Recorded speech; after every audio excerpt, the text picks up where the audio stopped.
इन्हीं की देख रेख में होता है। पर्सनली तो आज मैं इनको मिल रही हूँ, ऐसे फोन पे तो या ग्रुप में देखती हूँ। और ये कल ही इन्होंने बताया कि 2 क्लस्टर कोटा से जितने भी टीचर आए हैं, या क्लस्टर मडीन से, तो उन सब का यहाँ मेरे स्कूल में स्वागत है।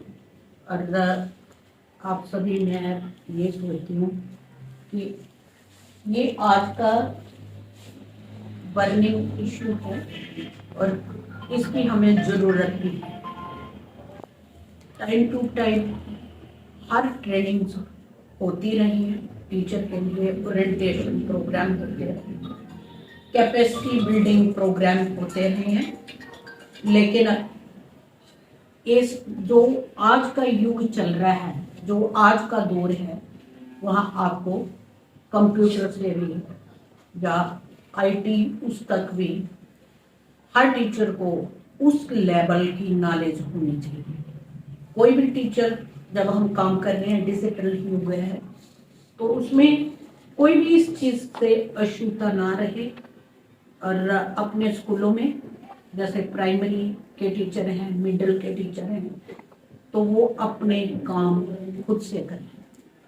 हर मिडिल स्कूल में, हायर सेकेंडरी में ये कैल सेंटर बने हुए हैं, आईटी लैब्स हैं। जब हमें नॉलेज होगा तो हम अपने बच्चों को भी नॉलेज दे पाएंगे। जब हमें इन चीज़ों का पता नहीं होगा तो हम कैसे अपने बच्चों को बताएं। पहले भी बहुत सारी ट्रेनिंग्स होती रही हैं। ये एक ट्रेनिंग 15-16 में मैं जब जेडीओ सलन थी, तब उसमें आप में से भी किसी टीचर ने मेरे अंडर वहाँ ट्रेनिंग करी होगी। हीरानगर में हमने वेन्यू रखा था दोनों जोन का, और उसकी ओपनिंग और क्लोजिंग जो आपकी 5-5 दिन की ट्रेनिंग होती थी, वहाँ मैं ही करवाती थी। मैं तब जेडीओ सलन थी, तो मुझे बड़ी खुशी होती थी कि कितनी मतलब सब पूरा कोऑपरेट करते थे और किस तरीके से उस ट्रेनिंग का सबने फायदा लिया। जितने दिन में उन्होंने ट्रेनिंग की, तब उस ट्रेनिंग में ये रहता था कि किस तरीके से आपने बच्चों को पढ़ाना है। एकेडमिक का रहता था, पूरे अपने स्कूल का कैसे आपने मॉनिटर करना है, बच्चों को आपने कैसे चलाना है, और पूरे स्कूल की देख रेख कैसे करनी है। टाइम टू टाइम ये काफ़ी ट्रेनिंग्स होती रही।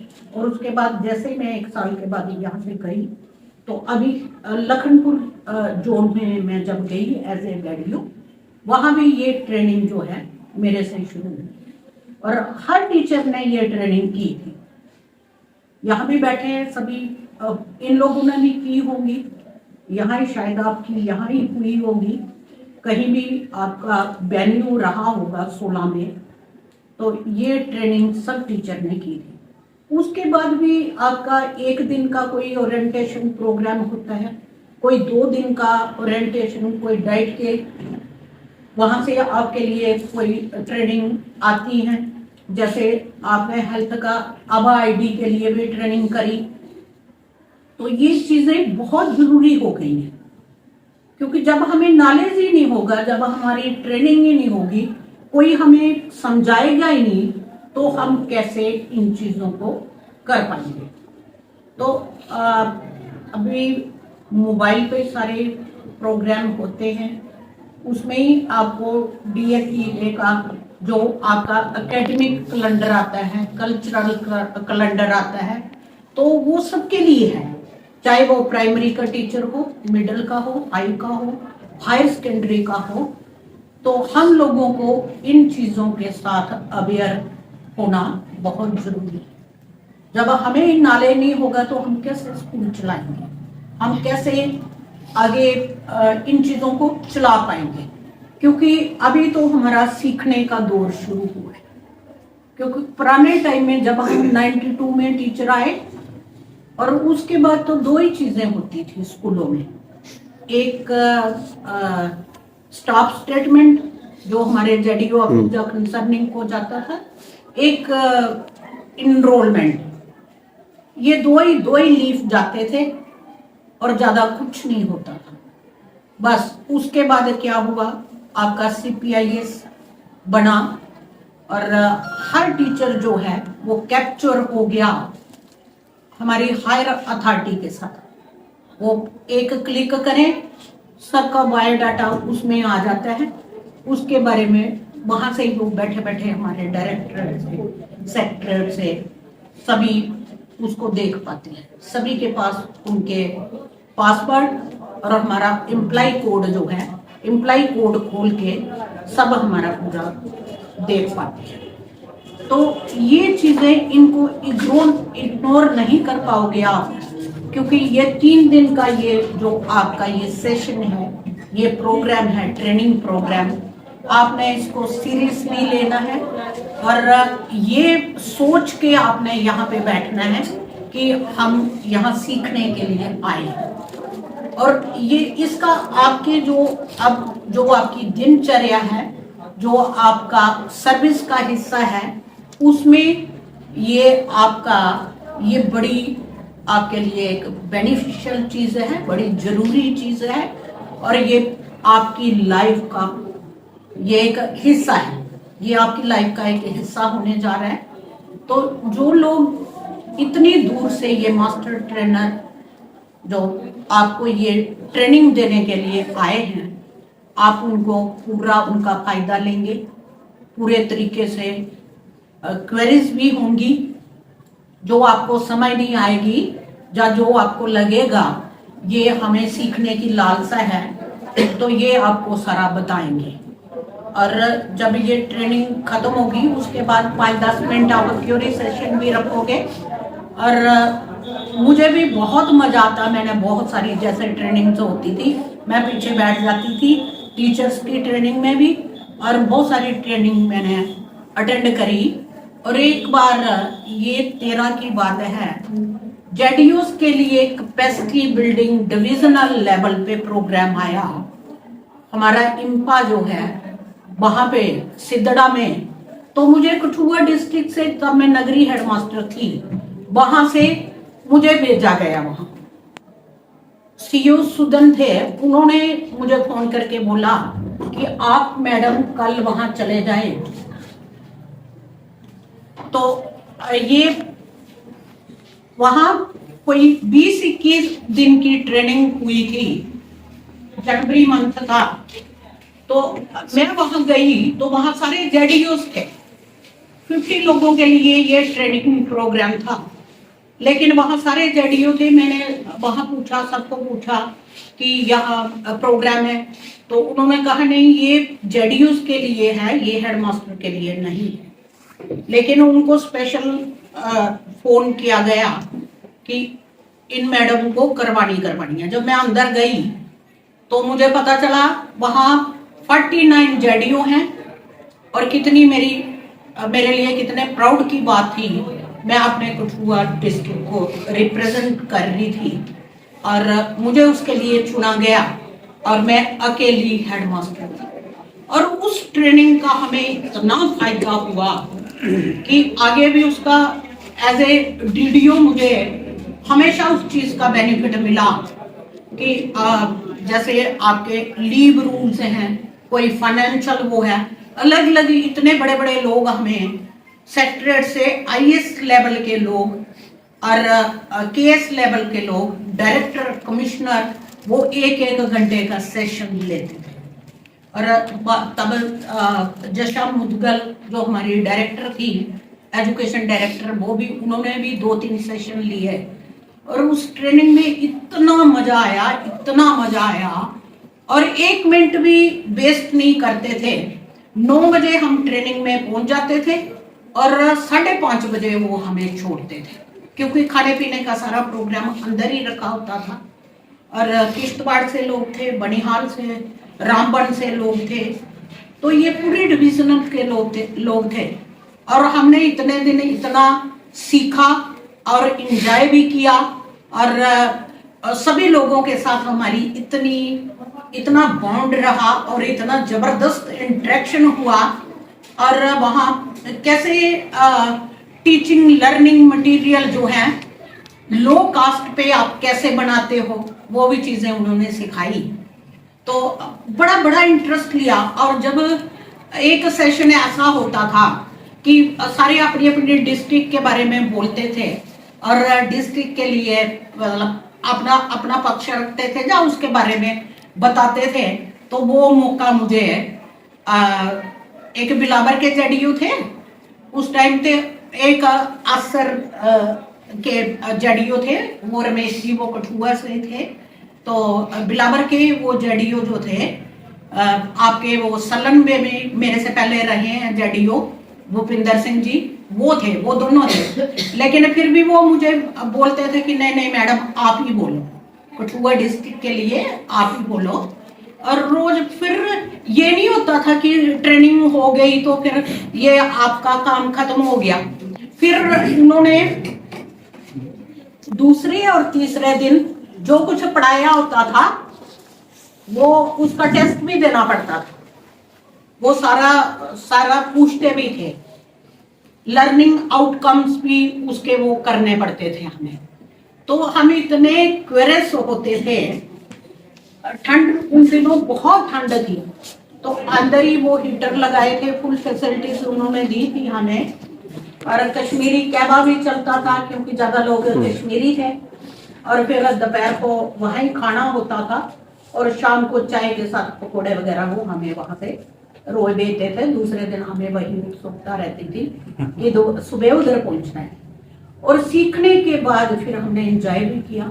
और जैसे मैं तब नगरी हेडमास्टर थी आई, तो सबसे पहले मैंने यही काम किया। जैसे न्यूज़पेपर आना तो उस पे देखना कि किसी पे कोई एक एप्पल आ गया है तो इसके क्या फायदे हैं, वही चिपकाना शुरू कर देने चार्ट पे, उसी पे वही टीएलएम बन गया आपका, बच्चों को उसी से वो कर देना। और फिर मुझे सीईओ साहब ने, सुदन साहब ने ये बोला, क्योंकि तब स्पेशल मुझे, मैं एक वाहिद हेडमास्टर थी कि मुझे उन्होंने दिया था जितने कठुआ के नगरी के सराउंडिंग जितने भी स्कूल थे वो उनकी मुझे मॉनिटरिंग दी गई। 8-8, 10-10 पेज का परफार्मा था वो। मैं 25 स्कूल थे जिनको हर मंथ मैं अपने स्कूल से टाइम निकाल के कैसे मॉनिटर करती थी और उनको परफार्मे भेजती थी। और फिर सीईओ साहब ने कहा कि आप मैडम एक काम करो कि जिस भी स्कूल में जाते हो तो ये आप उसी स्कूल में उसी स्टाफ के साथ ये एक 5-10 मिनट का उनके साथ इंटरेक्शन कर लिया करो। और मेरे लिए कितने प्राउड की बात थी कि बार बार हमने सीखा। जितना अपने प्रोफेशन में रहे, पर अब भी मुझे सीखने की बड़ी लालसा है। जितने लोग आप इधर बैठे हैं, मैं उनसे भी कोई भी चीज सीख पाती हूँ कि आप ये कैसे करते हो। मुझे कभी कोई इशू नहीं रहा। और जिससे भी जो भी सीखने को मिला, चाहे मेरे स्कूल में कोई मेरा एमटीएस हो, तो मुझे आज भी वही लालसा है। लेकिन फिर भी मुझे आज तक यही लगता है कि मैं अभी भी 0-0-0, अभी भी मैं कुछ सीख नहीं पाई हूँ। लेकिन अभी आप सबको पता होगा 31 को मैं ये डिपार्टमेंट छोड़ के जा रही हूँ, मेरी रिटायरमेंट है। तो काम अभी बहुत है करने के लिए, तो फिर भी करेंगे। जिसको भी कभी कोई ज़रूरत रही तो उसको भी मुझे सिखाने की भी बड़ी लालसा रही है, सीखने की भी बड़ी लालसा रही है। जिस इंस्टीट्यूशन में मैंने काम किया एज ए जेडीओशिप 2 टेन्योर दिए मैंने, तो वो टीचर भी आप कभी भी किसी से भी सलन में किसी ने काम मेरे साथ किया हो या हीरानगर में उस पीरियड में कोई रहा हो तो वो सब जानते हैं। और जब लखनपुर में मैंने काम किया, और सारा मेरे लिए ये भी एक प्राउड की बात है कि मैंने पूरा अपना 92 से लेके अब तक का पीरियड पूरा कठुआ डिस्ट्रिक्ट में किया। मैं कभी बाहर नहीं गई, कभी मेरी बात कहीं भी किसी और डिस्ट्रिक्ट में पोस्टिंग नहीं हुई। सबके साथ मेरा बड़ा अच्छा बॉन्ड रहा और सभी टीचरों के साथ मेरा अच्छा रहा। फिर भी मैं आप सबको ये कहना चाहूँगी कि टीचर हो तो टीचर ही बन के रहो। क्योंकि आप नेशनल बिल्डर हो। बच्चों के साथ मत ऐसी कुताई करो, बच्चों के साथ ऐसा मत करो, जो अपने जॉब के साथ मत। दो ही चीजें ध्यान में रखो, justification, dedication, regularity, punctuality, honesty. जब ये चीजें आपके अंदर आ जाएंगी तो आप वाकई टीचर हो। और जो बच्चे हमारे रहमो करम पे, जिनके पेरेंट्स भेजते हैं, जिनकी वजह से हम अपने बच्चों को फैसिलिटीज देते हैं, इतनी ज़्यादा फैसिलिटीज देते हैं, पहले उन बच्चों को अपने आगे रखो कि हम जो हैं, हम इन्हीं बच्चों की वजह से हैं। हमारी इतनी औकात नहीं है। जिस डिग्निटी पे हम बैठे हैं, जिन कुर्सियों पे हम बैठे हैं, हमें किसने बैठाया? इन बच्चों ने बैठाया, जो हमारे स्कूलों में बच्चे आते हैं। और टीचर जो है वो एक साइकोलॉजिस्ट है। टीचर कैसे कहेगा कि मेरे स्कूल का बच्चे के मन में क्या चल रहा है? मेरा बच्चा, हर टीचर को पता होना चाहिए जो मेरे स्कूल का बच्चा है, आज इसका चेहरा इतना उदास क्यों है, आज इसके चेहरे पे स्माइल क्यों नहीं है। इसके चेहरे पे स्माइल लाना किसकी ड्यूटी है? हमारी। हमें देखना है कि बच्चे के मन में क्या चल रहा है, उसकी साइकोलॉजी जो है हमें देखनी है। क्योंकि हम जो इतनी मोटी मोटी तनख्वाह लेते हैं वो किसके लिए लेते हैं, कहाँ से मिलती है हमें? इन्हीं बच्चों की वजह से। और इनके पेरेंट्स का भी आदर करो, जो हमारे स्कूलों में ऐसे बच्चों को भेजते हैं, और अपने बच्चों को और पूरे कॉन्फिडेंस के साथ। और सुबह जब 10 बजे बच्चे आते हैं, 4 बजे हम छोड़ते हैं, तो ये सारी 4 बजे तक उन बच्चों की, उनका रोना, हंसना, उदास चेहरा, उनकी पढ़ाई, उनको मॉरल वैल्यूज देना, सोशल वैल्यूज देना, एथिक वैल्यूज देना, सब चीजें जो हैं वो हमारे इस टीचर, एक जो हमारे साथ एक टीचर शब्द लगा है, तो ये उसी के अंदर आते हैं। ये मत एहसान मत करो कि हम टीचर हैं तो आगे हैं, तो हमारी ड्यूटी सिर्फ मंथ के बाद एक तनख्वाह लेना है। तनख्वाह तो हमें मिल ही जाएगी। हम संडे को अपने घर में सोए होते हैं, उसकी भी तनख्वाह हमारे खाते में। उस तनख्वाह का जस्टिस करो। ये मत सोचो कि हर दिन आपको मॉनिटर सीईओ साहब करेंगे, डायरेक्टर साहब करेंगे, जहाँ आपको ऊपर से वो देखने आएंगे। लेकिन ये मत भूलना, ये कभी मत भूलना, इस चीज की गांठ बांध लो कि जो ऊपर वाला एक आंख वाला है वो आपको मॉनिटर कर रहा है। बिल्कुल। जब हम गलत करेंगे तो उसकी सजा जरूर पाएंगे, देर सवेर उसकी सजा जरूर पाएंगे। और मैं फिर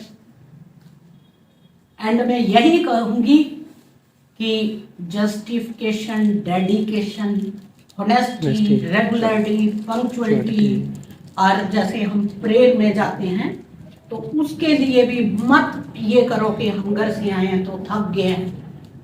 थकना शब्द जो है वो आप लोगों को शोभा नहीं देता। और स्कूलों में रह के ये मत करो कि जो आपको एक चार्ज दिया गया है आपकी रिस्पॉन्सिबिलिटी वही है, नहीं। आपके पूरी रिस्पॉन्सिबिलिटी है, आपके पूरे स्कूल की देख रेख की, उसी की ड्यूटी आती है कि बच्चे गंदे कमरे में तो नहीं बैठे हैं। जैसे क्लास में टीचर जाता है उसको देखे, चेक करे। और अभी जैसे इतनी सर्दियां चल रही हैं और एक एक टीचर की ड्यूटी बनती है कि जो मेरा बच्चा घर से आया है उसने कैसे कपड़े पहने हैं, उसके पूरे कपड़े हैं सर्दियों के मुताबिक या नहीं है। तो हम कहीं से भी, क्योंकि गरीब बच्चे हमारे पास आते हैं, तो हम कहीं से भी मैनेज करके उन बच्चों को पूरे कपड़े पहनाएं, ये भी हमारी ड्यूटी में आता है। बिल्कुल। और हर बच्चे को आपने 8th तक तो मिड डे मील है, और मिड डे मील को प्रॉपर तरीके से मैनेज जाके मॉनिटर करो। क्यों? क्योंकि पहले खुद देखो कि हम ऐसा खाना खा सकते हैं, हम अपने घरों में ऐसा खाना खा सकते हैं, तो वही खाना बनवाओ जो हम खुद खा सकते हैं, हमारे बच्चे भी वही खाना खाएं। उन पे मत थोपो कि मिड डे मील है तो ऐसे ही बना के हम उनको खिला देंगे। तो ये चीजें हर चीज बच्चे की देखना जो है वो आपकी ड्यूटी है, क्योंकि हम जो हैं वो उनके हमारी कस्टडी में हैं बच्चे, इतने घंटे हमारी कस्टडी में हैं, हम मुफ्त में नहीं उनकी कस्टडी ले रहे, उसके बदले में हमें मोटी रकम मिल रही है, उसके साथ जस्टिस करो। और मैं सबको यही कह रही हूँ कि ये 3 दिन आप अपने स्कूल छोड़ के आए हो और यहाँ पे जो भी आपको समझाया जाएगा, पढ़ाया जाएगा, उसको पूरी तरीके से अडॉप्ट करो। और जो समय नहीं आता तो वो पूछ लो। और मैंने आपका बड़ा टाइम ले लिया, थैंक यू सबका। सब आपको मास्टर ट्रेनर आए हैं, आपको पूरे तरीके से उनको कोऑपरेट करोगे।